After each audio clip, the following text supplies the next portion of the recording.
అంటే ఇప్పుడు OTT pan India cinema అనేది బాగా ఎక్కువ డామినేట్ చేస్తున్న టైంలో మీరు తీసిన కంచె టైంలో పాన్ ఇండియాకి వెళ్ళలేదు.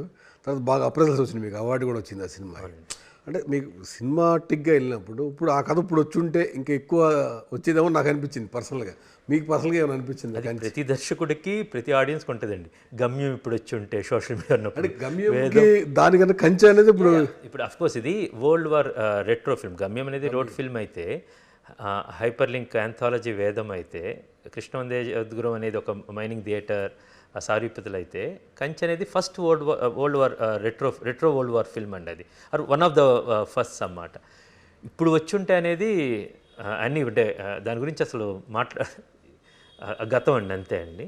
బట్ ప్రతి సినిమా కూడా రీచబిలిటీ అనేది చాలా పెరిగిందండి. ఐఎమ్ వెరీ హ్యాపీ అన్నమాట. మనం తీసిన ప్రతి సినిమా ఎవరెవరో చెప్తా ఉంటారు, ఇలా ఉంది ఇలా ఉంది, మనం ఎక్స్పెక్ట్ కూడా చేయము. అదేవిధంగా వేరే లాంగ్వేజ్లో వస్తున్నాయి కూడా చాలా అందుబాటులో ఉన్నాయండి. ప్రతి సినిమా చూస్తున్నాం, చాలా ఎంజాయ్ చేస్తున్నాం అన్నమాట. It's a good sign for all of us.